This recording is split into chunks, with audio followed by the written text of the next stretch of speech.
Welcome to V3 news. లక్ష్యం సమాజహితం. నేను Emilia. ముందుగా హెడ్లైన్స్ చూద్దాం. బీజేపీ జాతీయ కార్యనిర్వాహక అధ్యక్షుడిగా జేపీ నడ్డా ఎంపిక. నడ్డాకు శుభాకాంక్షలు తెలిపిన ప్రధాని నరేంద్ర మోదీ. పార్టీ పగ్గాలు తమకు అప్పగిస్తే కాంగ్రెస్ కు ఈ దుర్గతి ఉండేది కాదు. బీజేపీలో చేరతానన్న ప్రచారాన్ని తిప్పికొట్టిన ఎమ్మెల్యే కోమటిరెడ్డి రాజగోపాల్ రెడ్డి. చిన్న రాష్ట్రాలతోనే విద్యా సంస్థలు అభివృద్ధి చెందుతున్నాయి. జ్యోతిరావు పూలే గురుకుల పాఠశాలను ప్రారంభించిన ఎమ్మెల్యే సబితా ఇంద్రారెడ్డి. చింతపల్లి వెలుగు ఆఫీసులో అవినీతి చీకటి దందా. V3 న్యూస్ ఎఫెక్ట్ తో విచారణ చేపట్టిన అధికారులు. ఇక డీటెయిల్స్ చూస్తే బీజేపీ జాతీయ కార్యనిర్వాహక అధ్యక్షుడిగా ఎంపికైన జేపీ నడ్డాకు ప్రధాని మోదీ తన అభినందనలు తెలిపారు. ఈ మేరకు వరుస ట్వీట్లు చేశారు. జేపీ నడ్డా పార్టీలో కష్టపడి పనిచేసే కార్యకర్త అని ప్రశంసించారు. శ్రమించే తత్వం, ఆర్గనైజేషన్ స్కిల్స్ వల్లే నడ్డా ఈ స్థాయికి ఎదిగారని కొనియాడారు. వినయపూర్వకంగా, స్నేహపూర్వకంగా ఉండే నడ్డాకు బీజేపీ కుటుంబం ఎంతో గౌరవిస్తుందని అన్నారు. అమిత్ షా, నడ్డాల నాయకత్వంలో తమ కార్యకర్తల కృషితో ప్రజలు నమ్మకాన్ని గెలుచుకోవడాన్ని బీజేపీ కొనసాగిస్తుందని విశ్వాసం తనకు ఉందని అన్నారు. సమగ్రమైన, దృఢమైన భారతదేశ నిర్మాణానికి తాము కట్టుబడి ఉన్నామని మోదీ పేర్కొన్నారు. గత 4-5 రోజులుగా తెలంగాణలో చర్చ అంతా కాంగ్రెస్ ఎమ్మెల్యే కోమటిరెడ్డి రాజగోపాల్ రెడ్డి పైనే. ఆయన త్వరలో బీజేపీలో చేరబోతున్నారని, ఈ మేరకు సర్వం సిద్ధమైందన్న వార్తలు చక్కర్లు కొడుతున్నాయి. 2 రోజుల క్రితం బీజేపీపై ప్రశంసలు కురిపించిన ఆయనపై క్రమశిక్షణ చర్యలు తీసుకోవాలంటూ అధిష్టానానికి టీపీసీసీ లేఖ కూడా రాసింది. తాను బీజేపీలో చేరుతున్నట్టు వస్తున్న వార్తలపై రాజగోపాల్ రెడ్డి స్పందించారు. ఆ వార్తల్లో నిజం లేదని కొట్టిపడేశారు. అయితే తన నియోజకవర్గంలోని ప్రజలను, కార్యకర్తలను, అనుచరులను సంప్రదించాకే ఏ నిర్ణయమైనా తీసుకుంటానని స్పష్టం చేశారు.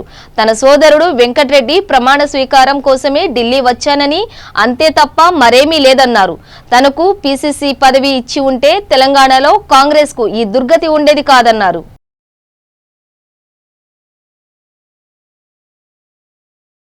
రంగారెడ్డి జిల్లా కందుకూరు మండలం బైరాగిగూడ నిషితా కాలేజీలో మహాత్మా జ్యోతిరావు పూలే బీసీ గురుకుల పాఠశాలను ఎమ్మెల్యే సబితా ఇంద్రారెడ్డి ప్రారంభించారు. అనంతరం సబితా ఇంద్రారెడ్డి మాట్లాడుతూ గురుకుల పాఠశాలలో చదువుకునే ఒక్కొక్క విద్యార్థిపై ప్రభుత్వం 1,25,000 రూపాయలు కేటాయిస్తుందన్నారు.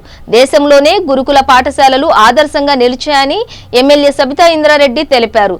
కేసీఆర్ ఆలోచన ప్రకారం తెలంగాణలో ఒకే రోజు 119 గురుకుల పాఠశాలలు ఏర్పాటు చేయడం హర్షణీయం అన్నారు. కొంతమంది నా దగ్గరకు వచ్చి ప్రైవేట్ పాఠశాలలో ఫీజులు కట్టలేకపోతున్నామని, గురుకులంలో సీటు కావాలని అంటున్నారు. అంటే గురుకుల పాఠశాలలకు ఎంత ప్రాధాన్యత ఉందో అర్థం చేసుకోవాలన్నారు. గతంలో ప్రభుత్వ పాఠశాలలన్నా, హాస్టళ్లన్నా విద్యార్థులు పారిపోయేవారు. కానీ చిన్న రాష్ట్రాలు ఏర్పడిన తర్వాత అన్ని రంగాల్లో అభివృద్ధి చెందుతున్నాయని ఎమ్మెల్యే సబితా తెలిపారు. ఈరోజు బీసీ గురుకులం పాఠశాల ఏదైతే మన దగ్గర కార్యక్రమాన్ని మొదలు పెట్టుకున్నామో ఖచ్చితంగా మీకు అందరికీ శుభాభినందన తెలియజేస్తా ఉన్నాను. భవిష్యత్తు ఖచ్చితంగా బంగారు బాటగా తీర్చిదిద్దుకునేటట్టు ముఖ్యమంత్రి గారు వేసిన ఈ బాటను సద్వినియోగం చేసుకునేటట్టు మీరు అందరూ కూడా ప్రయత్నం చేయాలని మిమ్మల్ని అందరూ కూడా పేరు పేరున కోరుతా ఉన్నాను. రాష్ట్రంలో ఈరోజు కేసీఆర్ గారి ఆదేశం ప్రకారం, వారి ఆలోచన ప్రకారం గతంలో ఉన్న గురుకులాలతో పాటు బీసీ గురుకులాలతో పాటు ఈరోజు కూడా 119 బీసీ గురుకుల పాఠశాలలు ఒకే రోజు ఈరోజు రాష్ట్రంలో ఏర్పాటు చేయబోతున్నామంటే ఖచ్చితంగా ఒక విజన్తో పనిచేస్తున్న గౌరవ ముఖ్యమంత్రిని ఖచ్చితంగా దృష్టిలో పెట్టుకోవాలని మాత్రం మిమ్మల్ని అందరినీ కోరుతా ఉన్నాను. నిజంగానే ఈరోజు ఇక్కడ చూస్తున్న వాళ్ళందరినీ చూస్తూ ఉంటే చాలా సంతోషం వేసింది. పిల్లలు ఈరోజు ఇక్కడ డాన్స్ చేస్తున్న వాళ్ళకి వెలుగు ఆఫీసులో అవినీతి చీకటి దందా నడుస్తుంది అంటూ ఆదివారం నల్లగొండ జిల్లా చింతపల్లి మండలం కిష్టారాయిపల్లి గ్రామంలో వెలుగు సంఘం స్త్రీ శక్తిలో అవినీతి భాగోతం బట్టబయలు చేసిన V3 న్యూస్ లో వచ్చిన వార్తకు విచారణకు దిగిన అధికార యంత్రాంగం నల్గొండ నుండి assistant manager Anusha, CC Savitri అసలు ఏం జరిగిందని వివరాలు అడిగి తెలుసుకున్నారు. చింతపల్లి మండలం ఏపీఎం విజయలక్ష్మి, కిష్టారాయినిపల్లి విఓఏ కోరపాక శ్రీనివాస్ ఈ గ్రామంలో 35 సంఘాలు ఉండగా ఒక్కొక్క సంఘం బంధం నుండి నెలకు 300 రూపాయలు వసూలు చేస్తూ వాటికి లెక్కాపత్రం లేకుండా అలాగే లోన్ ఎత్తుకున్న ఒక గ్రూప్ నుండి 2500 రూపాయలు వసూలు చేస్తున్నారని, మేము ఒక్కరోజు డబ్బులు లేటుగా కడితే ఒక్కొక్కరి నుండి 500 రూపాయలు లేట్ ఫీజు వసూలు చేస్తున్నారని, ఆ డబ్బులు ఏం చేశారని మహిళా సంఘాలు అధికారులను నిలదీశారు. విచారణకు వచ్చిన AM Anusha, CC Savitri, VOA అధికారులు సైతం మహిళా సంఘాల వారిపై విలేకరులపై మాటలతో విరుచుకుపడ్డారు. మీరు ఏం చేసుకుంటారో చేసుకోండి అంటూ మాటల దాడికి దిగారు. విచారణ చేయకుండానే వెళ్లిపోయారు. సిసి సావిత్రి సంతకం 50,000 రూపాయల లోన్ గురించి 2 నెలల నుండి తిరుగుతున్నా సమాధానం చెప్పకుండా రేపు ఎల్లుండి అని కాలయాపన చేస్తున్నారని మహిళా సంఘం వారు వెల్లడించారు.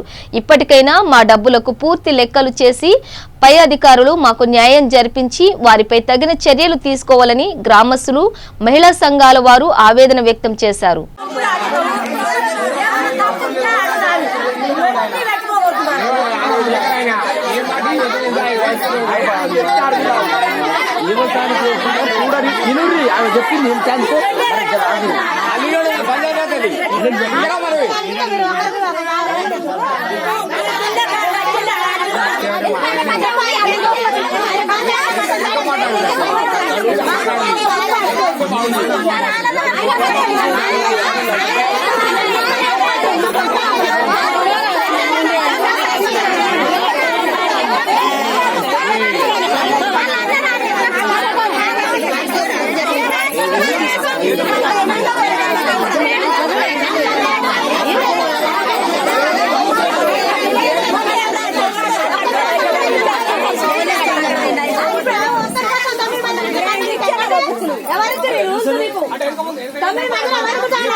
దొంగ మొత్తం ఎట్లా ఏంటారు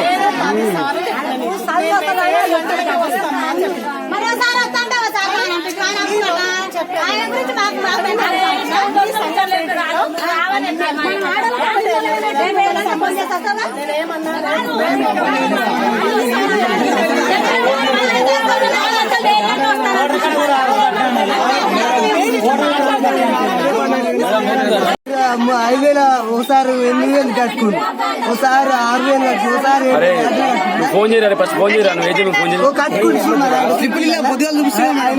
మాకు మీటింగ్ పెట్టుకోరు అని చెప్తున్నాడు. 3 నెలలు ఎక్స్ట్రా కట్టినాడు. అమ్ముడు 3 నెలలు ఎక్స్ట్రా కట్టినాడు. ఇప్పుడు 2 నెలలకు 10,000 కట్టుకున్నాడు. 7,000 ఒకసారి 3,000.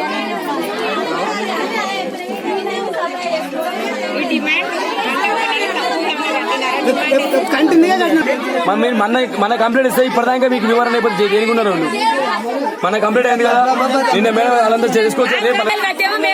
రేపు పొద్దుగా రేపు మీ అలా మన వచ్చింది అంటే మా కోసం మీరు ఏం చేయరు, జనం మీరు ఏం చేయరు.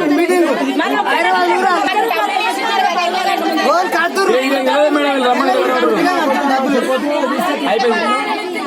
వీళ్ళు నువ్వు కానీ వీళ్ళు అడుగుతున్నారు అంటున్నావు కానీ వాళ్ళ తెలియకనే ఇంతవరకు తీసుకొచ్చింది. మేడం మీరు కూడా గుర్తుపట్టాలి కొంచెం. వాళ్ళ అమాయకులా లేకపోతే మధ్యలో ఇంకా ఒక్కరికైనా చదువు చూపెట్టు.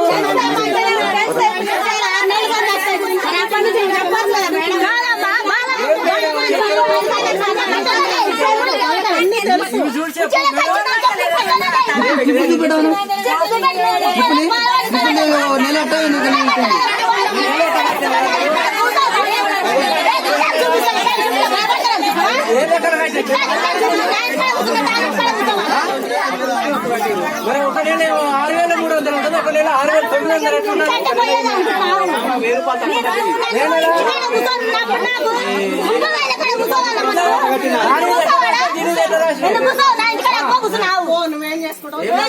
చేసుకునేదే ఉంది. అంతే మేడం.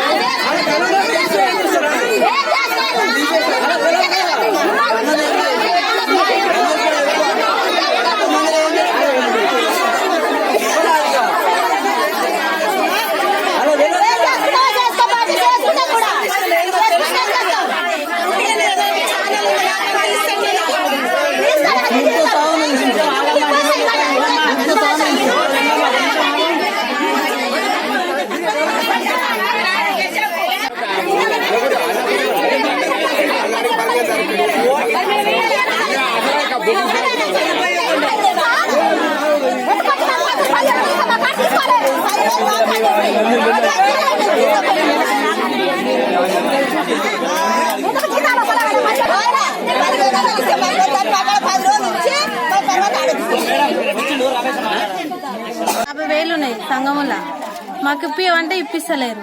చాలా రోజులు అవుతుంది మేము తిరగబట్టి, పిల్లలే అని 5-6 నెలలు అవుతుంది. ఆమె సంతకం 15 తారీఖు వస్తుంది, సంతకం పెడుతుంది, వచ్చినాక తీసుకోరని ఈయన సీనే చెప్తుండు. ఆమె వస్తలేదు, పెడతలేదు, మాకు ఇప్పిస్తలేదు. 50,000 ఉన్నాయి ఇన్ని రోజుల నుంచి. ఇంకెన్ని రోజులు కాదు మేము ఇట్లా? ఎన్ని రోజులు అవుతుంది సంతకం పెట్టామని అడగబట్టి? ఇప్పుడు లేదా 2-3 నెలలు అవుతుంది. ఏమంటుంది? నేను ఈడున్నా ఆడున్నా వస్తున్నా అంటుంది, వస్తలేదు. చింతపల్లికి 2 సార్లు ఆటో కట్టుకొని పోయినాం. ఎవరిని మీరు అడిగింది సంతకం పెట్టమని? ఈడికి వచ్చిన మేడం సావిత్రి సంఘం. సిసి సావిత్రి మేడమా? సరస్వతి సంఘం. ఎవరు మీది? మాది కృష్ణాంపేట. సంఘము 1,00,000 రూపాయలు తెచ్చుకున్నాం. 1,00,000 రూపాయలు తెచ్చుకుంటే తీరినాక 2 నెలలు ఎక్కువ కట్టుకున్నాం. ఇవ్వమంటే కట్టుకున్నామనంటే అందులో చూసొస్తా, కంప్యూటర్లో చూసొస్తా, అందులో చూసొస్తా అన్నట్టు చూసినాలే మాకు ఇవ్వలే. ఎవరు మీది? మాది కృష్ణాంపల్లి. ఏమన్నారు? అడిగితే ఏమంటారు? ఏమన్నారు? రేపు చూసొస్తా, ఎల్లుండి చూసొస్తా, ఇంకా చూసొస్తా అంటారు. చూసినాలే మాకు ఇవ్వలే. ఈరోజు విచారణకు వచ్చి ఏమన్నారు మరి? ఏమంటారు? చూస్తామంటారు, మళ్ళీ మీటింగ్ పెట్టుకో అంటారు, వెళ్ళిపోతుంది. ఈరోజు మీకు ఏం న్యాయం చేయలేదు? ఏం న్యాయం చేయలే. కర్నూలు జిల్లా ఆదోని తాలూకా ఇందిరానగర్ కు చెందిన ఎం బసవరాజు అనే రియల్ ఎస్టేట్ వ్యాపారి దారుణ హత్యకు గురయ్యాడు. దిబ్బనకల్లు విలేజ్ దగ్గర ఉండే కొండ దగ్గర పెట్రోల్ పోసి హత్య చేశారు నిందితులు. కారణం తెలియడం లేదు. పోలీసులు కేసు నమోదు చేసుకుని దర్యాప్తు చేస్తున్నారు.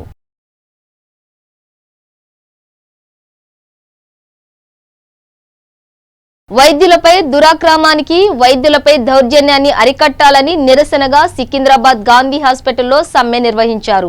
ప్రతి సంవత్సరం ప్రతి చోట వైద్యులపై దౌర్జన్యాలు జరుగుతూనే ఉన్నాయని, ప్రభుత్వాలు వాటిని వెంటనే అరికట్టాలని, వైద్యులకు రక్షణ కల్పించాలంటూ సీనియర్ వైద్యుల నిరసన కార్యక్రమంలో పాల్గొన్నారు. ప్రభుత్వం సరైన చర్య తీసుకుని వైద్యులకు రక్షణ కల్పించాలని ఆవేదన వ్యక్తం చేశారు.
डॉक्टर्स पे जुल्म मत करो, मत करो, मत करो।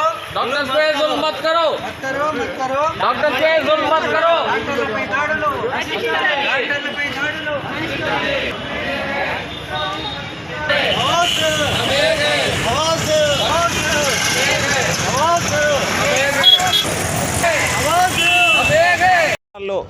డాక్టర్పై జాడిన దాడికి నిరసనగా ఆల్ ఇండియా మెడికల్ అసోసియేషన్ ఇచ్చిన పిలుపునకు స్పందించి మొత్తం భారతదేశంలో ఈరోజు గవర్నమెంటు, ప్రైవేటు వైద్యులు ఓపీస్ బహిష్కరించిన సందర్భంలో మేము కూడా ఇక్కడ మలక్పేట ఏరియా హాస్పిటల్ నుంచి వాళ్ళకు సాలిడారిటీగా మేము కూడా బంద్ చేయడం జరుగుతుంది. ఎవరైనా మేము కూడా డాక్టర్లం కూడా ప్రజల్లో ఒక భాగమే. మేము కూడా హ్యుమానిటీతో సర్వ్ చేస్తున్నాం. మా మీద దాడులు చేయొద్దు, దాడులు చేస్తే దానికి శిక్ష ఉండాలి, ప్రతి దాడులు తప్పవని చెప్పి హెచ్చరిస్తూ దీనికి గవర్నమెంట్ కూడా స్పందించి చట్టం తీసుకురావాలని చెప్పి వేడుకుంటున్నాం. ఒక 30 మంది డాక్టర్లు ఉన్నాం, 30 మంది పాల్గొన్నాం. ఓపీస్ అన్నీ బంద్ చేసినాం, అన్ని ఎమర్జెన్సీస్ ఇన్ పేషెంట్ సర్వీసెస్ మాత్రం నడుస్తున్నాయి. డాక్టర్ లింగం గౌడ్, వేదిక ఉపాధ్యక్షుడు జంట నగరాలకి. ఈ దేశం వ్యాప్తంలో మొత్తం డాక్టర్లు అయితే ధర్నా చేస్తున్నారు, అది మంచిది పద్ధతి కాదు. ఎక్కడ అయితే దేశంలో జరిగింది అక్కడ డాక్టర్లు మాట్లాడతారు, అక్కడ ప్రభుత్వం మాట్లాడుతుంది. ప్రతి ఒక్క స్టేట్లో ఈ డాక్టర్లు ధర్నా చేయడం, ఈ హాస్పిటల్లో ఎమర్జెన్సీ పేషెంట్లకి ఆపడం, ఇన్ పేషెంట్స్కి కూడా ట్రీట్మెంట్ ఆపడం సరైన కాదు. ఈ వెంటనే దీనికి ఇమీడియట్గా ఏ స్టేట్ ప్రభుత్వం ఆ స్టేట్ ప్రభుత్వం డాక్టర్ల మీద చర్య తీసుకోవాలి. ఎందుకంటే ప్రజలతో ప్రభుత్వం ఉంది, ప్రభుత్వంతో ప్రజలు లేవు. ఎందుకంటే ప్రభుత్వంకి ప్రజలు ఎందుకు గెలిచారంటే మాకు హెల్త్, ఎడ్యుకేషన్, మాకు నీళ్లు మాకు ఇస్తామని మేము గెలిపించిన కొన్ని రోజులనే మా ప్రజలకి హెల్త్ మీద ఎంత పెద్ద ఒత్తిడి తీసుకొస్తామని మేము అనుకోలేదు. ఈ తెలంగాణ ప్రభుత్వం ఏదైతే డాక్టర్ల మీద చట్టం పెట్టారో ఆ చట్టం వెంటనే రద్దు చేయాలని మేము డిమాండ్ చేస్తూ ఉన్నాం. ఇంకోటి ఏదైతే డాక్టర్స్ ఇక్కడ ప్రభుత్వం హాస్పిటల్లో చేసే డాక్టర్లు బయట చేయడానికి వీలు లేదు. చట్టం ప్రకారంగా అటువంటి డాక్టర్ల మీద కూడా చర్యలు తీసుకోవాలి అని మేము కోరుతా ఉన్నాం. బెంగాల్లో ఏదైతే దాడి డాక్టర్ల మీద జరిగింది, మేము ఆ దాడికి కూడా ఖండిస్తున్నాం. దాడి ఎందుకు జరుగుతుంది అంటే గవర్నమెంట్ హాస్పిటల్లో అంటే గవర్నమెంట్ డాక్టర్స్లు ప్రజలకి ఏదైనా పేషెంట్ తీసుకొస్తారు, పేషెంట్కి సరిగా ట్రీట్మెంట్ ఇవ్వలేకుంటేనే వాళ్ళు చచ్చిపోతారు. వాళ్ళు డిప్రెషన్లో వచ్చి ఏదైనా దాడి చేస్తే డాక్టర్లు కూడా దానికి అర్థం చేసుకొని వాళ్ళు కూల్గా చేసుకొని కొద్దిగా కౌన్సిలింగ్ చేయాలి. అటువంటి పరిస్థితి ఉండాలి. ఈటువంటి పరిస్థితి ఆ డాక్టర్లు కొట్టిరని మొత్తం దేశంలో మేము అన్ని ప్రజలకి ఇబ్బంది పెడతా అంటే సరైన కాదు. మీరు డాక్టర్లు చాలా సిచ్యువేషన్లో వచ్చారు, చాలా డేంజర్ సిచ్యువేషన్లో ఉన్నారు. ఇప్పుడు డాక్టర్లు వాళ్ళతోని చూస్తలేరు, ఆ చాలా ప్రజలు ఇబ్బంది పడుతున్నారు. ఇమీడియట్గా ఈ ఏదైతే నిరసన చేసిరు ఎక్కడే జరిగితే ఇక్కడ తెలంగాణ చేయడానికి అవసరం లేదు. డాక్టర్లు కూడా విజ్ఞప్తి చేస్తున్నాం. మేము ప్రతి ఒక్క డాక్టర్లు ఇమీడియట్గా మీరు నిరసన బంద్ చేసి ప్రజలకి చూడండి, మీరు ప్రజలతోనే ఉన్నారు, మీరు ప్రజలకి మంచిగా చేస్తే మీ బతుకు మంచి కూడా ఉంటుంది, మీ లైఫ్ మంచిగా ఉంటుంది, మీకు అన్ని మంచిగా జరుగుతుంది అని మేము కోరుతా ఉన్నాం డాక్టర్లు కూడా. ఎలాంటి అండదండలు ఎవరూ లేనివారు, మానసిక పరిస్థితి సరిగ్గా లేనివారు, యాచక వృత్తిలో ఉన్నవారందరికీ భరోసా కల్పించి మేము ఉన్నామని చెంచల్గూడ జైలు అధికారులు పర్యవేక్షణలో నిర్వహిస్తున్న ఆనంద ఆశ్రమం భద్రతా లోపం తేటతెల్లమైంది.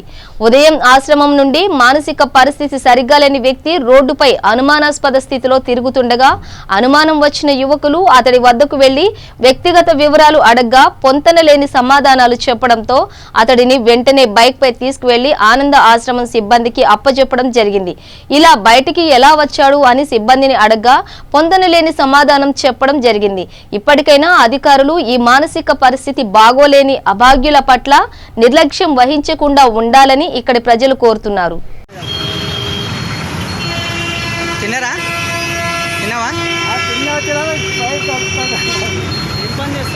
అదే ఉచిగా మోసినామని చెప్పలే, ఉచిగా మోసినాం. ఇప్పుడు ఇంట్లోకి వచ్చినా, ఇంట్లోకి వెళ్ళి వచ్చిందంట. డబ్బులు కూరలు ఉంటారా?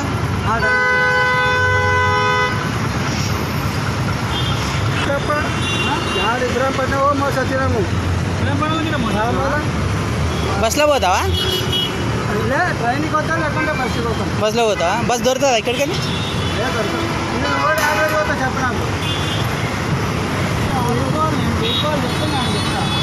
చెప్తున్నా రోడ్ మెయిన్ రోడ్ ఉంది, అది మెయిన్ రోడ్ ఏముంది రామ్ మందిర్ లెక్క టెంపుల్ ఉంది, అది దేవుడు లేదు ఏం లేదు.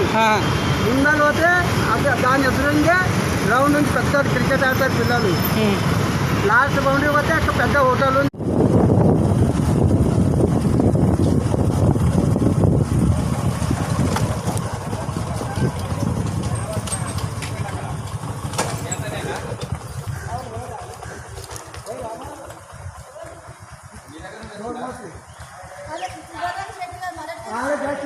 ఆడే పక్కనే తీసుకొని పోయినా డబ్బులు రోడ్ మీద ఎక్కడ పోతున్నాయినా అది మళ్ళీ డస్ట్ మోసుకొని ఉన్నా. ఇప్పుడు నేను తిరిగినా ఆడబట్టుకొని వచ్చాను. ఎట్లా మీరు ఎట్లా వదిలేసే ఎవరు జిమ్మేదారి ఇదినా కాదమ్మా, మీరు చూసుకోవాలి కదా, మంచిగా చూసుకోవాలి కదా. ఎట్లా ఎవరు తీసుకుపోయినా కానీ బయటికి మరి ఎవరు సెక్యూరిటీ ఎవరు లేరా? ఇంత నిర్లక్ష్యం అంటే ఎవరు ఎట్లా? హైదరాబాద్ చైతన్యపురి పోలీస్ స్టేషన్ పరిధిలో శ్రీ మధుబాల రియల్ ఎస్టేట్ వద్ద 4 బాధితులు ఆందోళనకు దిగారు. బాధితులందరూ 2005 నుండి ఇన్స్టాల్మెంట్ గా నెలకు 1500 రూపాయల చొప్పున 85 నెలలు కట్టినట్టుగా చెప్తున్నారు. గడువు పూర్తయ్యాక ఇప్పుడు అడిగితే తమకు ఫ్లాట్లు లేవని చేతులెత్తేస్తున్నారని బాధితులు ఆవేదన వ్యక్తం చేస్తున్నారు. మధుబాల రియల్ ఎస్టేట్ వ్యాపారస్తులు పేద మధ్యతరగతి కుటుంబాలను ఆసరాగా చేసుకుని వారి జీవితాలతో చెలగాటం ఆడుతున్న వారిపై కఠిన చర్యలు తీసుకోవాలని బాధితులు ఆగ్రహం వ్యక్తం చేస్తున్నారు.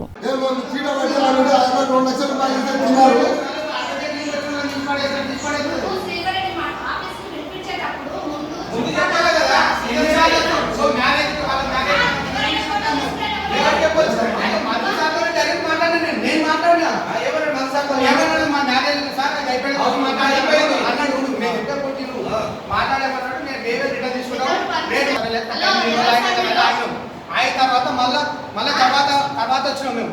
తర్వాత వచ్చి అడిగితే ఏమన్నా మ్యారేజ్ అయిన తర్వాత మాకు ప్లాట్ వద్దు, మీకు రెడ్ఫికేషన్ కావాలని చేయిస్తామని అన్నారు. ఆయనతో మాట్లాడితే కూడా అదే మేము అట్లా లోకల్ చూపుతుంటే మేము చెప్తుంది మాకు తెలియకుండా మేము లేఅవుట్ చేంజ్ చేసి మాకు ఆ ప్లాటే లేదు. మాకు లేఅవుట్ ఎట్లా చేంజ్ చేస్తాం మాకు తెలియకుండా చూసుకొని చూడండి. లేఅవుట్ ఎట్లా చేంజ్ చేస్తారు మాకు తెలియకుండా ప్లాట్ చేంజ్ చేస్తారు. ప్లాట్ కాదు సార్, మీకు రీషేర్ డాక్యుమెంట్ ఇవ్వండి. డాక్యుమెంట్ చూడాలి. నా పేరు లక్ష్మారెడ్డి, నాగర్ కర్నూలు. 2500 మధుబాల రియల్ ఎస్టేట్లో ప్లాటు బుక్ చేసుకున్నాము. రిజిస్ట్రేషన్ చేసుకున్నాం 2005 డిసెంబర్ 27వ తారీఖున రిజిస్ట్రేషన్ చేసుకున్నాం. మొత్తం డబ్బులు ఇచ్చి మాకు అప్పుడు ప్లాటు అలాట్ చేసిండ్రు. మళ్ళీ ఇప్పుడు 11 ఏళ్ళు అవుతుంది. మేము రెగ్యులర్ అవుతుంది. ఆడ చెట్లు లేవు, చెట్లు అన్నీ మంచినాయి, ప్లాట్లు లేవు, ఏమి లేవు, రాళ్ళు మొత్తం బీకేసారు. ఇప్పుడు ఉన్న లేఅవుట్ కూడా మొత్తం చేంజ్ చేసారు. వీడికి 5 సార్లు అవుతుంది. ఎప్పుడు వచ్చినా ఈ మధుబాల అతను దొరుకుతలేదు. ఫోన్లో మాత్రం ఇప్పుడు రేపు రాండి ఎల్లుండి రాండి ఇదే సమాధానం చెప్తాం. ఎంతమంది ఉన్నారు మీరు? అంతమంది మేము 16 మంది 8 మంది మేము 16 ప్లాట్ ఉన్నాం. ఎంత పెట్టి ఉన్నారు అప్పుడు? మేము అప్పుడు 1,50,000 రూపాయలు. మేడ్చల్ జిల్లా కుత్బుల్లాపూర్ నియోజకవర్గంలోని సూరారం డివిజన్ షాపూర్ నగర్లోని తన నివాసంలో కాంగ్రెస్ పార్టీ మేడ్చల్ జిల్లా డీసీసీ ప్రెసిడెంట్ మాజీ ఎమ్మెల్యే కూన శ్రీశైలం గౌడ్ జన్మదిన వేడుకలు కార్యకర్తల మధ్య ఘనంగా జరుపుకున్నారు. కేక్ కట్ చేసి తన అభిమానులు పూలదండలు వేసి శాలువాతో సత్కరించారు. ఈ కార్యక్రమానికి మేడ్చల్ జిల్లా కాంగ్రెస్ పార్టీ సీనియర్ నాయకులు, కార్యకర్తలు, అభిమానులు, మహిళా నాయకురాలు పలువురు అధిక సంఖ్యలో పాల్గొన్నారు.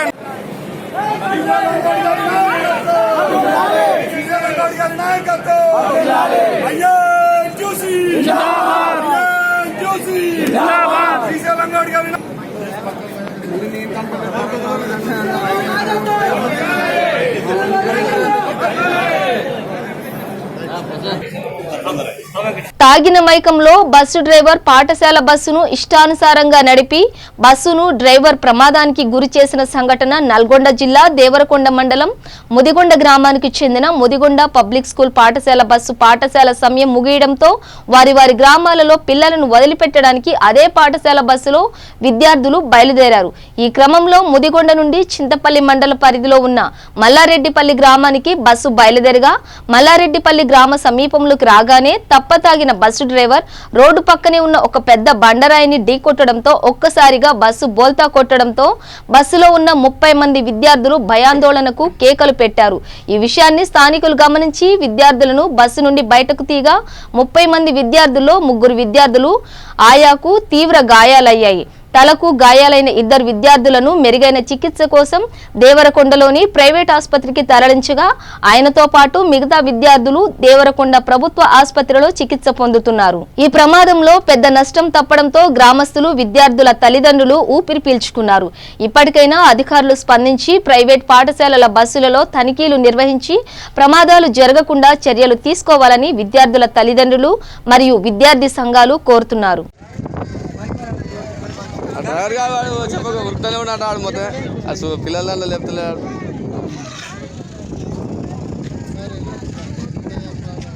మామూలు ప్రాబ్లం ఇక పిల్లలు చాలా పచారు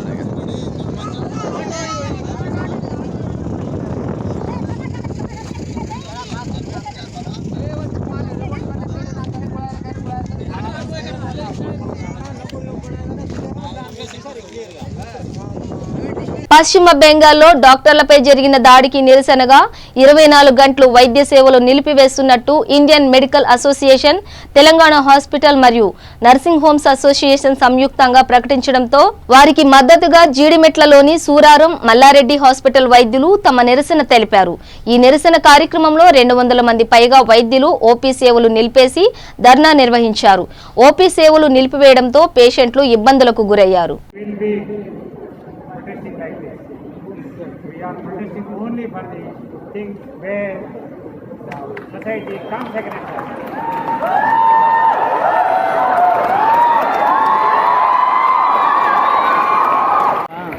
Blood వచ్చినట్టు పట్టుకోవాలి.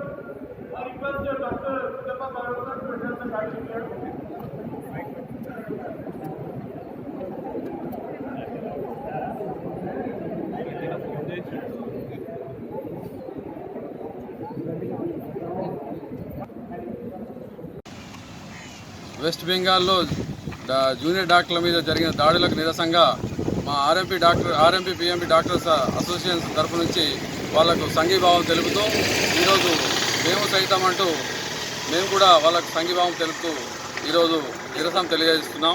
కాబట్టి ఇలాంటి డాక్టర్ల మీద దాడులు జరగడానికి మేము పూర్తిగా నిరసిస్తున్నాం. ఇలాంటి దాడులు ప్రభుత్వం ఖండించాలని, ఇలాంటి దాడులు జరగకుండా మమ్మల్ని ప్రొటెక్షన్ ఇవ్వాలని ప్రభుత్వానికి మేము విన్నవిస్తున్నాం. హైదరాబాద్ కూకట్పల్లి ఓలా ఆఫీస్ ముందు డ్రైవర్లు అర్ధనగ్నంగా ధర్నా నిర్వహించారు. లీజింగ్ వాహనాలకు ఛార్జీలు తక్కువగా వస్తున్నాయని ఆవేదన వ్యక్తం చేశారు. దీంతో ఓలా క్యాబ్స్ కార్యాలయం వద్ద ఉద్రిక్తత పరిస్థితి నెలకొంది. ఆందోళనకారుల అరెస్టుకు పోలీసుల యత్నం చేయడంతో క్యాబ్ డ్రైవర్లు అడ్డుకున్నారు. ఆగ్రహంతో ఓలా కార్యాలయంలోకి చొచ్చుకెళ్లే ప్రయత్నం చేశారు క్యాబ్ డ్రైవర్లు. తమ డిమాండ్లు తీర్చాలని శాంతియుతంగా అర్ధనగ్న నిరసన తెలుపుతున్న నిరసనకారులను పోలీసులు బలవంతంగా పోలీసు వాహనంలో ఎక్కించడం ఒక్కసారిగా ఆగ్రహించిన డ్రైవర్లు ఓలా ఆఫీస్ అద్దాలు ధ్వంసం చేశారు.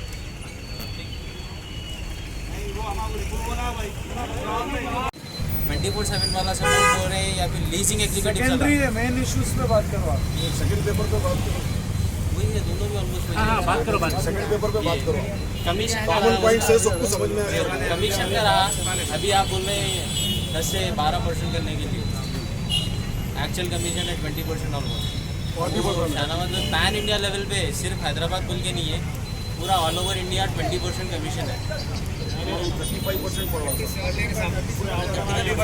బులెటిన్ ముగించే ముందు హెడ్లైన్స్ మరోసారి. బీజేపీ జాతీయ కార్యనిర్వాహక అధ్యక్షుడిగా జేపీ నడ్డా ఎంపిక. నడ్డాకు శుభాకాంక్షలు తెలిపిన ప్రధాని నరేంద్ర మోదీ. పార్టీ పగ్గాలు తమకు అప్పగిస్తే కాంగ్రెస్ కు ఈ దుర్గతి ఉండేది కాదు. బీజేపీలో చేరతానన్న ప్రచారాన్ని తిప్పికొట్టిన ఎమ్మెల్యే కోమటిరెడ్డి రాజగోపాల్ రెడ్డి. చిన్న రాష్ట్రాలతోనే విద్యా సంస్థలు అభివృద్ధి చెందుతున్నాయి. జ్యోతిరావు పూలే గురుకుల పాఠశాలను ప్రారంభించిన ఎమ్మెల్యే సబితా ఇంద్రారెడ్డి. చింతపల్లి వెలుగు ఆఫీసులో అవినీతి చీకటి దందా. V3 న్యూస్ ఎఫెక్ట్ తో విచారణ చేపట్టిన అధికారులు. ఇవి బులెటిన్ విశేషాలు. చూస్తూనే ఉండండి V3 న్యూస్, లక్ష్యం సమాజహితం.